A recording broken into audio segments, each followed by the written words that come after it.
అందరికీ నమస్కారం. నా పేరు ఎమ్మాని రెడ్డి. నా నాన్న పేరు అశోక్ రెడ్డి. నా అమ్మ పేరు శైలజ. నేను 8th గ్రేడ్ ఇండస్ యూనివర్సిటీ స్కూల్లో చదువుతున్నాను. ఇవాళ నేను 18 చాప్టర్స్ రాండమ్ టెస్ట్ ఇవ్వబోతున్నాను. ఓకే నాన్న, హాయ్. So will start. యద్యప్యేతేన పశ్యంతి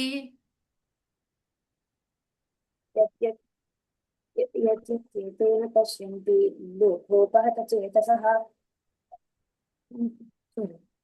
యద్యప్యేతేన పశ్యంతి లోకోపహత చేతసః కులక్షయకృతం దోషం ప్రద్రోహే చ పాతకం కథన్న జ్ఞేయమస్మాభిः పాపాదస్మాన్ నివర్తితుం కులక్షయకృతం దోషం ప్రద్రోహే చ పాతకం కథన్న జ్ఞేయమస్మాభిः పాపాదస్మాన్ నివర్తితుం కులక్షయకృతం దోషం ప్రపశ్యద్భే జనార్దన కులక్షయే ప్రణశ్యంతి కులధర్మాः సనాతనాः ధర్మే నష్టే కులం కృష్ణం అధర్మోऽభిభవత్యుత అధర్మాభిభవాత్ కృష్ణ ప్రదుష్యంతి కులస్త్రియః స్త్రీషు దుష్టాసు వార్ష్ణేయ జాయతే వర్ణసంకరః సంకరో నరకాయైవ కులజ్ఞానాం కులస్య చ పతంతి పితరో హ్యేషాం లుప్తపిండోదకక్రియాః దోషైరేతైః కులజ్ఞానాం వర్ణసంకరకారకైః ఉత్సాద్యంతే జాతిధర్మాः కులధర్మాశ్చ శాశ్వతాః. యదా సంహరతే ఛాయం యదా సంహరతే ఛాయం పూర్ణోంగానీవ సర్వశః ఇంద్రియాణీంద్రియార్థ్ యదా సంహరతే ఛాయం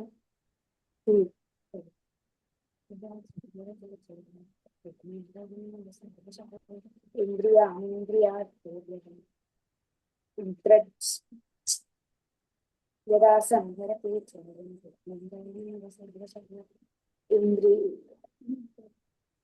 కరెక్టే. యదా సంహరతే ఛాయం పూర్ణోంగానీవ సర్వశః ఇంద్రియాణీంద్రియార్థేభ్యః తస్య ప్రజ్ఞా ప్రతిష్ఠితా. యదా సంహరతే ఛాయం పూర్ణోంగానీవ సర్వశః ఇంద్రియాణీంద్రియార్థేభ్యః తస్య ప్రజ్ఞా ప్రతిష్ఠితా. విషయా వినివర్తంతే ఆహారస్య దేహినః రసవర్జం రసోऽప్యస్య పరం దృష్ట్వా నివర్తతే. యతతో హ్యపి కౌంతేయ పురుషస్య విపశ్చితః ఇంద్రియాణి ప్రమాథీని హరంతి ప్రసభం మనః తాని సర్వాణి సంయమ్య యుక్త ఆసీత మత్పరః వశే హి యస్యేంద్రియాణి తస్య ప్రజ్ఞా ప్రతిష్ఠితా. ధ్యాయతో విషయాన్ పుంసః సంగస్తేషుపజాయతే సంగాత్ సంజాయతే కామః కామాత్ క్రోధోభిజాయతే.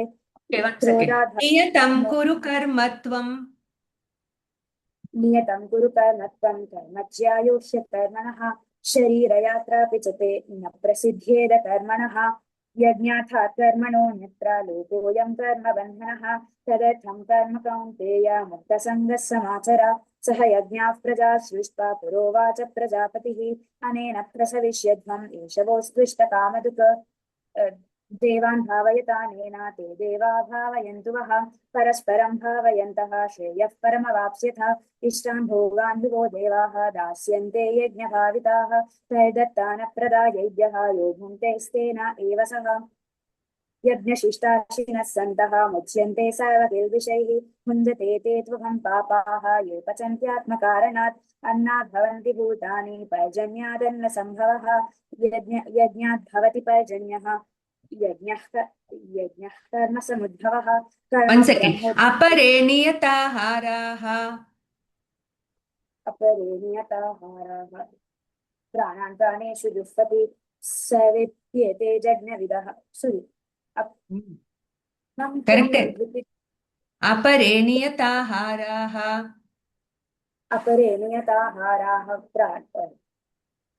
अपरे नियताहाराः प्राणान् प्राणेषु जुह्वति सर्वेप्येते यज्ञविदः. यज्ञक्षपितकर्मशाः यज्ञशिष्टामृतभुजः यान्ति ब्रह्म सनातनं नायं लोकोऽस्य यज्ञस्य कुतोऽन्यः कुरु सत्तमा.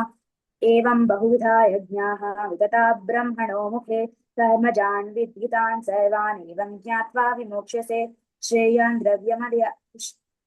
श्रेयान् द्रव्यमयाद् यज्ञात् ज्ञानयज्ञः परन्तप सर्वं कर्माखिलं पार्थ ज्ञाने परिसमाप्यते तद्बुद्धिप्रणिपातेन परिप्रश्नेन सेवया उपदेक्ष्यन्ति ते ज्ञानं ज्ञानिनस्तत्त्वदर्शिनः यज्ञात्वा न पुनर्मोहम् एवं यास्यसि पाण्डव येन भूतान्यशेषेण द्रक्ष्यस्यात्मन्यथो मयि अपि चेदसि पापेभ्यः सर्वेभ्यः पापकृत्तमः सर्वं ज्ञानप्लवेनैव विधिनं सन्तरिष्यसि यत् ब्रह्मण्याधाय कर्माणि यथै- ब्रह्मण्याधाय कर्माणि ब्रह्मण्याधाय कर्माणि ब्रह्मण्याधाय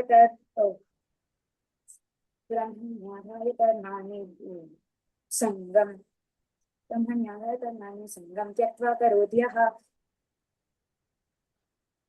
ब्रह्मण्याधाय कर्माणि ब्रह्मण्याधाय कर्माणि सङ्गं त्यक्त्वा करोति यः लिप्यते न स पापेन पद्मपत्रमिवाम्भसा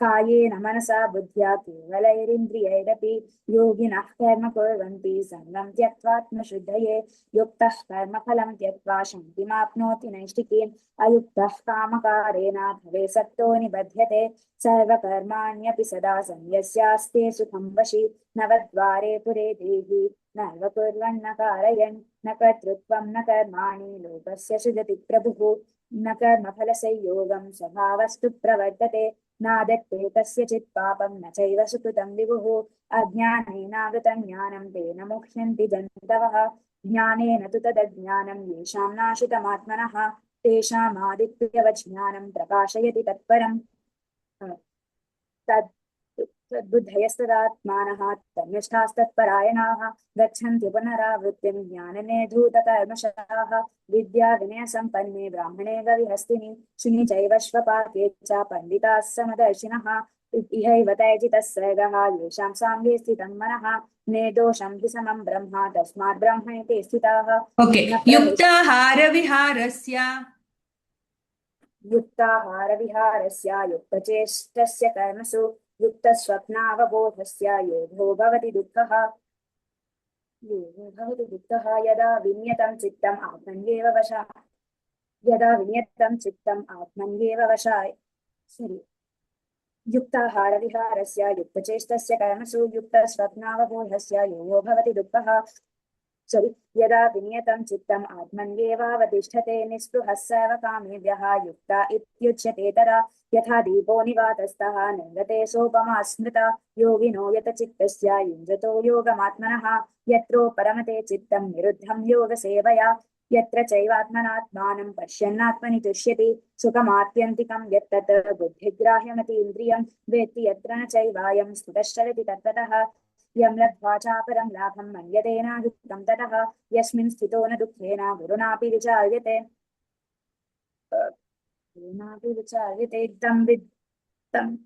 तं विद्या दुःखसंयोगा योगं योगसंहितं स निश्चयेन योक्तव्यः योगो निर्विण्ण चेतसा सङ्कल्पप्रभवान् कामान् त्यक्त्वा सर्वान् शेषतः मनसैवेन्द्रियग्रामं विनियम्य समन्ततः बीजं मां सर्वभूतानां Ma'am, I didn't hear the first one. बीजं मां सर्वभूतानां बीजं मां सर्वभूतानां sorry. बीजं मां सर्वभूतानां विद्धि पार्थ सनातनम् बीजं मां सर्वभूतानां विद्धि पार्थ सनातनं बुद्धे बुद्धिमतामस्मि तेजस्तेजस्विनामहं बलं बलवतां चाहं कामरागविवर्जितं धर्मविरुद्धो भूतेषु कामोऽस्मि भरतर्षभ ये चैव सात्विका भावाः राजसास्तामसाश्च ये मत्ता एवेति तान् विद्धि मत्वहं तेषु ते मयि त्रिभिर्गुणमये भावैः एभिः सर्वमिदं जगत् मोहितं नाभिजानाति मामेभ्यः परमं व्ययं दैवी ह्येषा गुणमयी मम माया दुरत्यया मामे वये प्रपद्यन्ते मायामेतां तरन्ति ते न मां दुष्कृतिनो मूढाः प्रपद्यन्ते नराधमाः माययापहृतज्ञानाः आसुरं भावमाश्रिताः तस्मात् सर्वेषु कालेषु मामनुस्मरयुध्य च मय्यर्पितमनो बुद्धिः मामे वैश्यस्य तस्मात् सर्वेषु कालेषु मामनुस्मरयुध्य च मय्यर्पितमनो बुद्धिः मामे वैश्यस्य संशयः अभ्यासयोगयुक्तेन चेतसा नान्यगामिना कुरु परमं पुरुषं दिव्यं याति पार्थानुचिन्तयन् कविं पुराणमनुशासितारम् अनोरणीयां स मनुस्मरेद्यः सर्वस्य धातारमचिन्त्य रूपम् आदित्यवर्णं तमसः परस्तात् प्रयाणकाले मनसाचलेन भक्त्या युक्तो योगबलेन चैव भुवोर्मध्ये प्राणमावेश्य सम्यक् सतं परं पुरुषमुपैति दिव्यम् सतं परं प्रयाण प्रयाणकाले मनसाचलेन भक्त्या युक्तो योगबलेन चैव भ्रुवोर्मध्ये प्राणमावेश्य सम्यक् सतं परं पुरुषमुपैति दिव्यम् यदक्षरं वेदविदो वदन्ति यद्विशन्ति यद्यतयो वीतरागाः यदिच्छन्तो ब्रह्मचर्यं चरन्ति तत्ते पदं सङ्ग्रहेण प्रवक्ष्ये सर्वद्वाराणि संयम्य मनोहृदि निरुध्य च मूर्ध्याधायात्मनः प्राणम् आसितो योगधारणाम् ओमित्येकाक्षरं ब्रह्मा व्याहरन् मामनुस्मरन् यः प्रयाति त्यजन् देहं स याति परमां गतिम् अनन्याश्चिन्तयन्तो माम् अनन्याश्चिन्तयन्तो माम्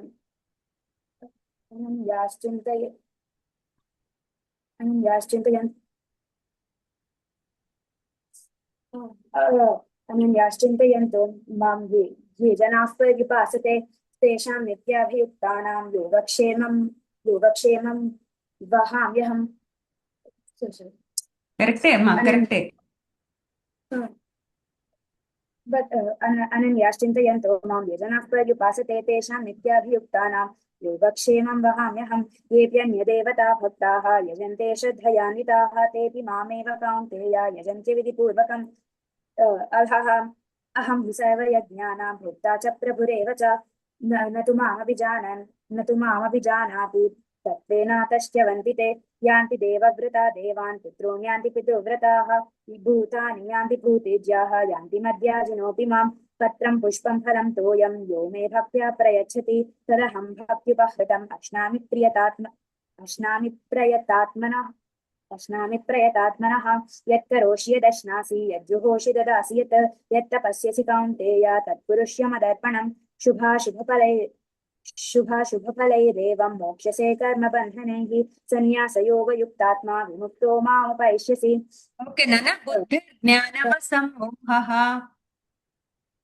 बुद्धिर्ज्ञानमसम्मोहः क्षमा सत्यं दमः शमः सुखं दुःखं भवो भावः भयं च भयमेव च अहिंसा समता तुष्टिः तपोदानं यशो यशः भवन्ति भावा भूतानां मत्ता एव पृथग्विधाः महर्षयः सप्त पूर्वे चत्वारो मनवस्तथा मद्भावा मानसा जाताः येषां लोका इमाः प्रजाः एतां विभूतिं योगं च मम यो वेत्ति तत्त्वतः सोऽविकम्पेन योगेन युज्यते नात्र संशयः अहं सर्वस्य प्रभवः मत्तः सर्वं प्रवर्तते इति मत्वा भजन्ते मां बुधा भावसमन्विताः मच्चित्ता मद्गतप्राणाः बोधयन्तः परस्परं कथयन्तश्च मां नित्यं तुष्यन्ति च रमन्ति च तेषां सततयुक्तानां भजतां प्रीतिपूर्वकं ददामि बुद्धियोगं तं येन मामुपयान्ति ते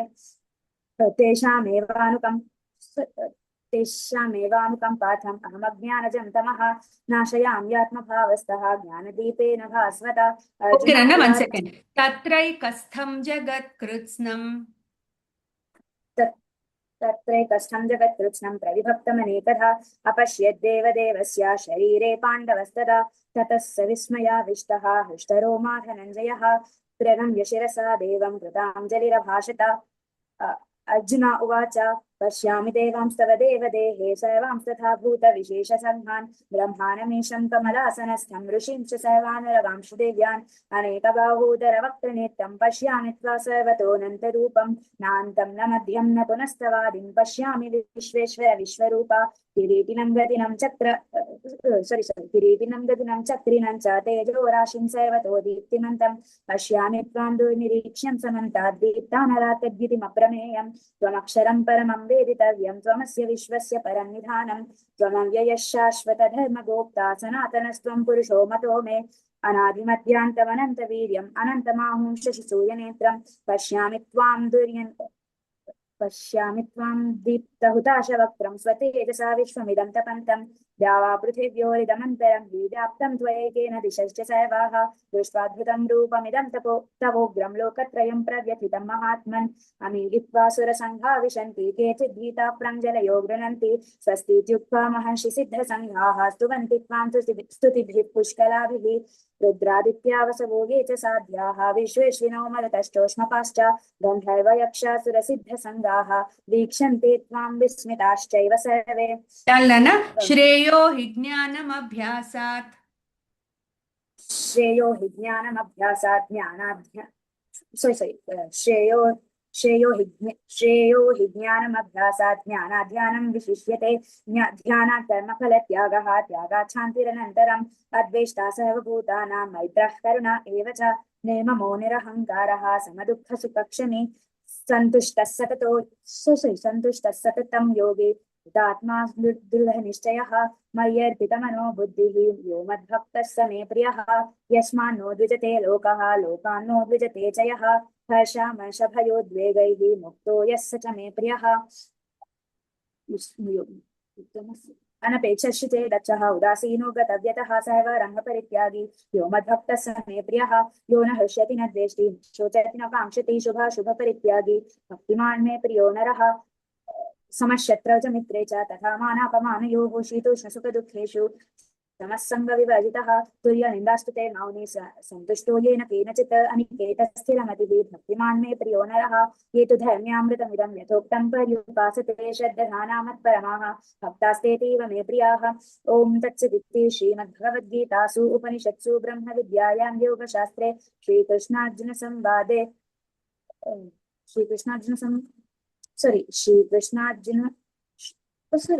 ओम तत्सदिति श्रीमद्भगवद्गीतासु उपनिषत्सु ब्रह्मविद्यायां योगशास्त्रे श्रीकृष्णार्जुन संवादे भक्तियोगो नाम द्वादशोऽध्यायः। ओम श्री परमात्मने नमः। अथ त्रयोदशोऽध्यायः क्षेत्रक्षेत्रज्ञविभागयोगः।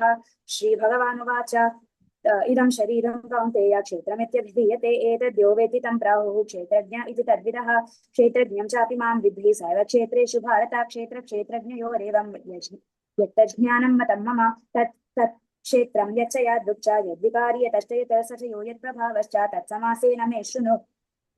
ऋषिभिः बहुधा गीतं छन्दोभिः विविधैः पृथक् ब्रह्मसूत्रपदैश्चैन हेतुमध्ये विनिश्चितैः महद्भूतान्यहङ्कारः बुद्धिरव्यक्तमेव च इन्द्रियाणि दशैकं च पञ्चचेन्द्रियगोचराः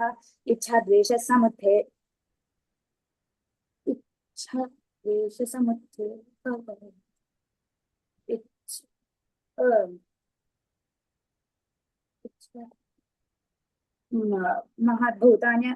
महाभूतान्यहङ्कारः बुद्धिरव्यक्तमेव च इन्द्रियाणि दशैकं च पञ्चचेन्द्रियगोचराः इच्छाद्वेषः सुखं दुःखं सङ्घातश्चेतनाधृतिः एतत् क्षेत्रं समासेन सविकारमुदाहृतम् अमानित्वमदं हित्वम् अहिंसा क्षान्तिराजवम् आचार्योपासनं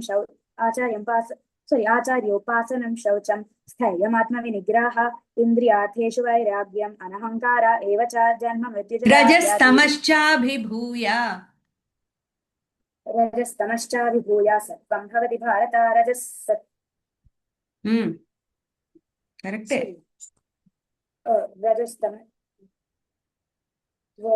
रजस्तमश्चाभिभूय सत्त्वं भवति भारत रजसत्त्वं तमश्चैव तमःसत्त्वं रजस्तथा सर्वद्वारेषु देहेऽस्मिन् प्रकाश उपजायते ज्ञानं यदा तदा विद्यात् विवृद्धं सत्त्वमित्युत लोभः प्रवृत्तिरारम्भः कर्मणामशमस्पृहा रजस्येतानि जायन्ते विवृद्धे भरतर्षभ अप्रकाशो प्रवृत्तिश्च प्रमादो मोह एव च तमस्येतानि जायन्ते विवृद्धे कुरु नन्दन यदा सत्त्वे प्रवृद्धे तु प्रलयं याति देहभृत् तदोत्तमविदां लोकानमलान् प्रतिपद्यते रजसि प्रलयं गत्वा कर्मसङ्गिषु जायते तथा प्रलीनस्तमसि मूढयोनिषु जायते कर्मणः सुकृतस्याहुः सात्विकं निर्मलं फलं रजसस्तु फलं दुःखम् अज्ञानं तमसः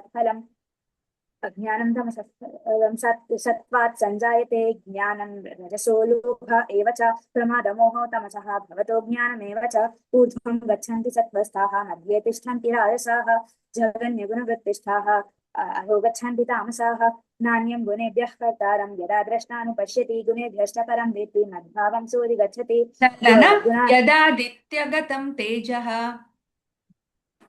यदादित्य यदादित्यगतं तेजः जगद्भासयतेऽखिलं यच्चन्दमसि यच्चाग्नौ तत्तेजो विद्धि मामकम् गामाविश्य च भूतानि धारयाम्यहमोजसा पुष्णामि चौषधीः सर्वाः सोमो भूत्वा रसात्मकः अहं वैश्वानरो भूत्वा प्राणिनां देहमाश्रितः प्राणापानसमायुक्तः पचाम्यन्नं चतुर्विधं दैवस्य चाहं हृदि सन्निविष्टः मत्तस्मते ज्ञानमपोहनं च वेदैश्च सर्वैरहमेव वेद्यः वेदान्तकृद्वेदविदेव चाहं द्वाविमौ पुरुषौ लोकेक्षरश्चाक्षर एव चाक्षरः सर्वाणि भूतानि कूटस्थोऽक्षर उच्यते उत्तमः ఓకే पुरुषस्त्वन्यः దైవీ సంపద్విమోక్షాయ दैवी सम्पद्विमोक्ष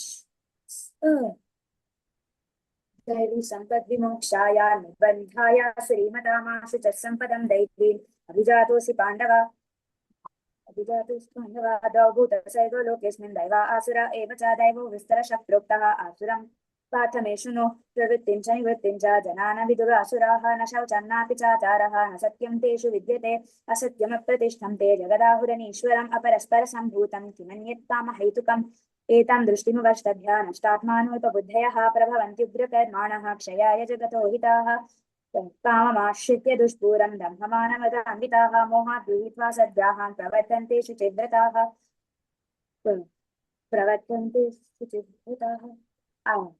चिन्तामपरिमेयान् च प्रलयान्तामुपाश्रिताः कामोपभोगपरमाः तद्वदिति निश्चिताः आशापाशचते बद्धाः कामक्रोधपरायणाः ईहन्ते कामभोगार्थम् अन्यायेनाथ सञ्चयान् చల్లన इममद्यमया విధిహీనమసృష్టాన్నం विधिहीनमसृष्टानं मन्त्रहीनमदक्षिणं श्रद्धा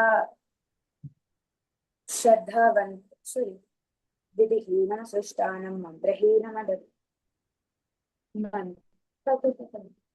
కరెక్టే నాన్న కరెక్టే विधिहीनमसृष्टानं मन्त्रहीनमदक्षिणं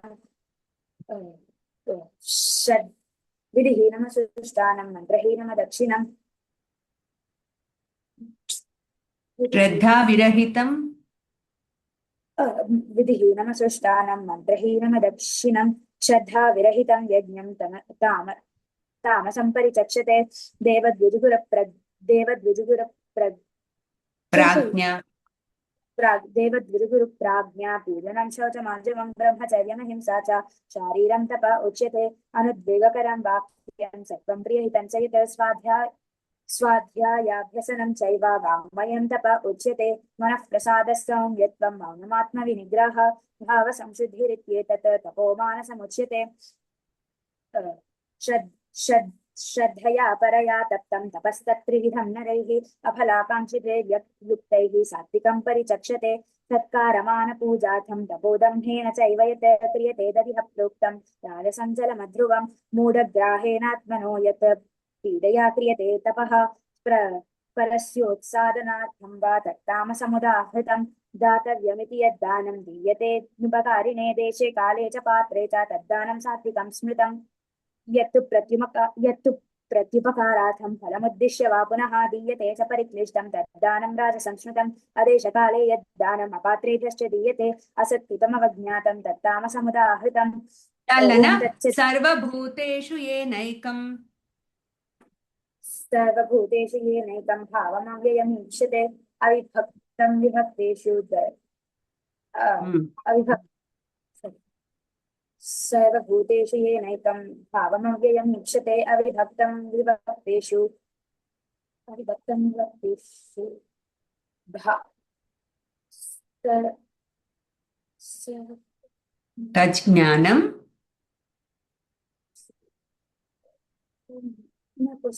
మళ్ళీ చెప్పు సర్వభూతేషు ఏనైకం सर्वभूतेषु येनैकं भावमव्ययमीक्षते अविभक्तं विभक्तेषु तज्ज्ञानं विद्धि सात्विकं सृष्टानं मन्त्रहीनमदक्षिणं विधि सर्वभूतेषु येनैकं भावमव्ययमीक्षते अविभक्तं विभक्तेषु तज्ज्ञानं विद्धि सात्विकं मन मन पृथक्त्वेन तु सर्वभूतेषु येनैकं भावमव्ययमीक्षते अविभक्तं विभक्तेषु तज्ज्ञानं विद्धि सात्विकम् पृथक्त्वेन तु यज्ज्ञानं नानाभावान् पृथग्विदान् वेत्ति सर्वेषु भूतेषु तज्ज्ञानं विद्धि सात्विकं यत्तु कृत्स्नवदेकस्मिन् कार्ये सक्तमहैतुकम् अतत्त्वार्थवदर्पञ्च तत्तामसमुदाहृतं नियतं सङ्गरहितम् अरागद्वेषतः स्फुटम् अफलप्रेप्सुना कर्म यत्तत् सात्विकमुच्यते यत्तु कामेप्सुना कर्म साहङ्कारेण वा पुनः क्रियते बहुलायासं तद्राजसमुदाहृतम् अरुबन्धं क्षयं हिंसामनपेक्षितपौरुषं मोहादारभ्यते कर्म यत्तत्तामसमुच्यते मुक्तसङ्गोऽहं वादी दृच्युत्साहसमन्वितः सिद्धिसिद्ध्योर्निर्विकारः तथा सात्विका उच्यते रागी कर्मफलप्रेप्सुः दुग्धो हिंसात्मको शुचिः हर्षशोकान्वितः कर्ता राजसः परिकीर्तितः अयुक्तः प्राकृतस्तब्धः शठो नैश्रुतिको रसः विषादी दीर्घसूत्री च कर्ता तामस उच्यते बुद्धे भेदं धृतेश्चैव गुणतस्त्रीहं शृणु प्रोच्यमानमशेषेण पृथक्त्वेन धनञ्जय प्रवृत्तिं च निवृत्तिं च कार्याकार्ये भयाभये बन्धं मोक्षं च या वेत्ति बुद्धिः सा पार्थ सात्विकी यया धर्ममधर्मं च कार्यं चाकार्यमेव च अयथावत् प्रजानाति बुद्धिः सा पार्थ राजसी अधर्मं धर्ममिति या मन्यते तमसावृता सर्वार्थान् विपरीतांश्च बुद्धिः सा पार्थ तामसी धृत्या यया धारयते मनः प्राणेन्द्रियक्रियाः योगेनाव्यभिचारिण्या धृतिः सा पार्थ सात्विकी यया तु धर्मकामार्थान् धृत्या धारयते जना प्रसङ्गेन फलाकाङ्क्षी धृतिः सा पार्थ राजसी यया स्वप्नं भयं शोकं विषादं मदमेव च न विमुञ्चति दुर्मेधाः धृतिः सा तामसीमता सुखं त्विदानीं त्रिविधं शृणु मे भरतर्षभा अभ्यासाद्रमते यत्र दुःखान्तं च निगच्छति यत्तदग्रे विषमिव परिणामे मृतोपमं तत्सुखं सात्विकं प्रोक्तम् आत्मबुद्धिप्रसादजं विषयेन्द्रिय राजन् संस्मृत्य संस्मृत्य राजन् संस्मृत्य राजन् संस्कृत्या संवादमिमद्भुतं केशवार्जुनयोः पुण्यं हृष्यामि च पुनः पुनः राजन् संस्मृत्य संवादमिमद्भुतं केशवार्जुनयोः पुण्यं हृष्यामि च मुहुर्मुहुः तच्च संस्मृत्य रूपमत्यद्भुतं हरेः विस्मयो मे महान् राजन् हृष्यामि च पुनः पुनः यत्र योगेश्वरः कृष्णः यत्र पार्थो धनुर्धरः तत्र श्रीविजयो भूतिः ध्रुवानी ते मते मम ओम तत्सदिति श्रीमन्महाभारते शतसाहस्रिकायां संहितायां वैयासिक्यां श्रीमद्भीष्मपर्वणि श्रीमद्भगवद्गीतासु उपनिषत्सु ब्रह्मविद्यायां योगशास्त्रे श्रीकृष्णार्जुनसंवादे मोक्षसंन्यासयोगो नाम अष्टादशोऽध्यायः। Feel relaxed. బాగా చెప్పావు నిజంగా. See, you only have a little starting problem when we are switching. Once you get hold of it, you're continuing and there's no pause. It's an excellent thing. Only thing is you have to work a little more to get hold of that also. When you're switching, you have to catch it instantaneously and continue. That alone you have to work on. Apart from that, there are a few corrections where ante pronunciation wise gani. One thing is, we'll go from back. 18th chapter lo పృథక్త్వేన తు యజ్ఞానం శ్లోకంలో తజ్ఞానం విద్ధి రాజసం అయితే you said again సాత్వికం. పృథక్త్వేన తు యజ్ఞానం నానాభావాన్ పృథగ్విధాన్ వేత్తి సర్వేషు భూతేషు తజ్ఞానం విద్ధి రాజసం. So there again you said Satvikam, but next again it was right, that one thing. And 13th chapter lo క్షేత్రజ్ఞం చాపిమాం విద్ధి చెప్పు ఒకసారి. క్షేత్రజ్ఞం 13th విద్ధి సర్వక్షేత్రేషు భారత క్షేత్రజ్ఞయో జ్ఞానం యత్తజ్ఞానం జ్ఞానం. ఇప్పుడు కరెక్ట్ చెప్పావు. ఇందాక క్షేత్రజ్ఞయోరేవం అన్నావు. అది లాస్ట్ శ్లోకంలో అలా ఉంటుంది కదా. So that you got little confused. Okay, but ఇప్పుడు కరెక్ట్ గానే చెప్పావు. అంటే ఈ చిన్న చిన్న మిస్టేక్స్ కూడా that is because of little tension. తర్వాత 12th చాప్టర్లో యోన హృష్యతి నద్వేష్టి చెప్పు. यो न हृष्यति न द्वेष्टि न शोचति न काङ्क्षति शुभाशुभपरित्यागी भक्तिमान् यस्य मे प्रियः. ఇప్పుడు కరెక్ట్ చెప్పావు. ఇందాక భక్తిమాన్ మే ప్రియో నరహ అన్నావు. ఇప్పుడు ఇది కరెక్ట్ చెప్పావు. సో చిన్న చిన్నవి that is just because of tension you are making these mistakes. Otherwise అంత బాగుంది. 4th చాప్టర్లో ఒక్క నిమిషం. 4th చాప్టర్లో 32nd శ్లోకం చెప్పాలి. తద్విద్ధి ప్రణిపాతేన బదులు తద్బుద్ధి ప్రణిపాతేన అన్నావు. యాక్చువల్గా అది తద్విద్ధి ప్రణిపాతేన. 32nd chapter in 4th chapter. 4th chapter 32. 32. एवं శ్రేయ సరే ఇది చెప్పు. శ్రేయాన్ ద్రవ్యమయాద్ యజ్ఞాత్, దాని కంటిన్యూషన్. श्रेयान् द्रव्यमयाद्यज्ञात् ज्ञानयज्ञः परन्तप सर्वं कर्माखिलं पार्थ ज्ञाने परिसमाप्यते. నెక్స్ట్ శ్లోక. तद्विद् प्रणिपाते. ఓకే, ఇప్పుడు కరెక్టే చెప్తున్నావు. తద్విద్య ప్రణిపాతేన కరెక్ట్. ఇందాక తద్బుద్ధి అన్నావు. ఓకే. అండ్ 5th చాప్టర్లో ఒక్క శ్లోక సర్వకర్మాణి మనసా ఒక్కసారి చెప్పు. सर्वकर्माणि मनसा सन्न्यस्यास्ते सुखं वशी नवद्वारे पुरे देहि नैव कुर्वन्न कारयन्. ఇక్కడ కర్మాణ్యపి సదా అన్నావు ఇందాక. That is from 18th chapter.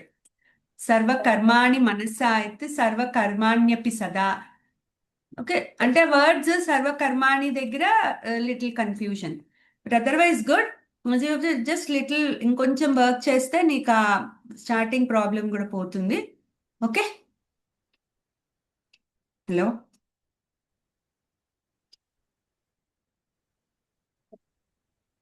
Yeah, okay నాన్న. హలో.